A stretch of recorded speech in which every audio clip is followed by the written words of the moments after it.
আসসালামু আলাইকুম সম্মানিত সিঙ্গাপুর বিদেশগামী ভাইরা, আপনাদের সবাইকে শুভেচ্ছা জানাচ্ছি। বন্ধুরা, আজকের এই ভিডিওর মধ্যে সিঙ্গাপুরের ম্যান পাওয়ার সম্পর্কে কিছু তথ্য আলোচনা করার জন্য চেষ্টা করব। এই ভিডিওর মধ্যে সিঙ্গাপুর ম্যান পাওয়ার সম্পর্কে 4টা বিষয় আমরা আলোচনা করব। এই 4টা বিষয় যদি আমরা জানি, তাহলে সিঙ্গাপুর ম্যান পাওয়ার সম্পর্কে কোনো তথ্য জানার আর বাকি থাকবে না। প্রথমে যেটা আমরা জানবো, সিঙ্গাপুরে ম্যান পাওয়ার করতে বর্তমানে কত টাকার প্রয়োজন হয়।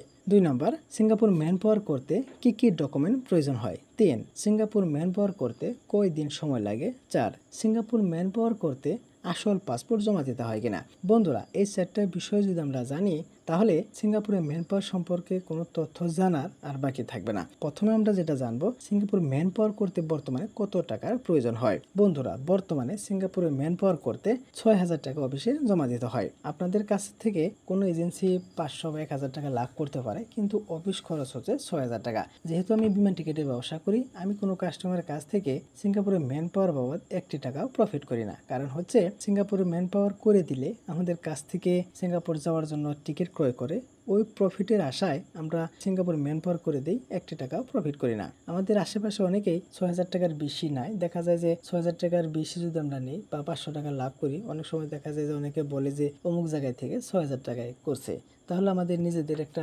রেপুটেশনের ঝামেলা হয়। এজন্য আমরা বর্তমানে সিঙ্গাপুরে ম্যান পাওয়ার করতে কোনো কাস্টমার কাছ থেকে 1 টাকাও প্রফিট করি না। প্রথমে আমরা আলোচনা করব সিঙ্গাপুরে ম্যান পাওয়ার করতে কত টাকার প্রয়োজন হয়। বন্ধুরা, বর্তমানে সিঙ্গাপুরে ম্যান পাওয়ার করার জন্য অফিসে 6,000 টাকা জমা দিতে হয়। আপনাদের কাছ থেকে কোনো এজেন্সি 400, 500 বা 300 লাভ করতে পারে, কিন্তু আমি যেহেতু বিমান টিকিটের ব্যবসা করি, আমি কোনো কাস্টমারের কাছ থেকে ম্যান পাওয়ার বাবদ 1 টাকা প্রফিট করি না। কারণ ম্যান পাওয়ার করে দিলে আমাদের কাছ থেকে ওই প্যাসেঞ্জার যেহেতু বিমান টিকিট ক্রয় করে, এজন্য আমরা ওই বিমান টিকিট থেকে প্রফিট করি, কিন্তু ম্যান পাওয়ার থেকে 1 টাকা প্রফিট করি না।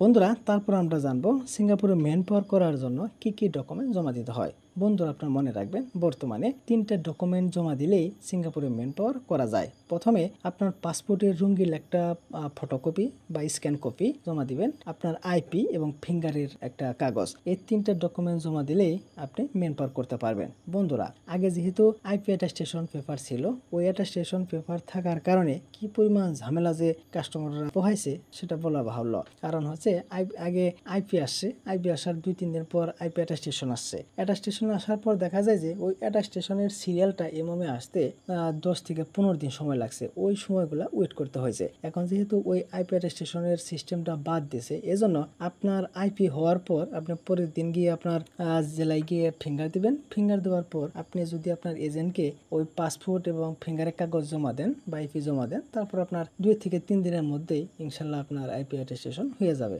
আগে যেহেতু আইপি অ্যাটাস্টেশন ছিল, ওই আইপি অ্যাটাস্টেশন থাকার কারণে আইপি অ্যাটাস্টেশন আসার পরও 10 থেকে 15 দিন ওয়েট করতে হয়েছে আইপি অ্যাটাস্টেশনের সিরিয়াল আসার জন্য। ওই সিরিয়াল আসার আগে আপনি যদি 10,000 জায়গায় 15,000 এজেন্টকে দেন, তাহলে আপনার ম্যান পাওয়ার করা যাইতো না। এখন যেহেতু ওই আইপি অ্যাটাস্টেশনের সিরিয়ালটা বাদ দিছে, এজন্য আপনি এজেন্টকে যখন ফিঙ্গার দেওয়ার পর আপনার এজেন্টকে যখন জমা দিবেন, জমা দেওয়ার সাথে সাথেই সে পুট আপ করে দিবে। পুট আপ করার 2 থেকে 3 দিনের মধ্যে আপনি ম্যান পাওয়ারটা পেয়ে যাবেন।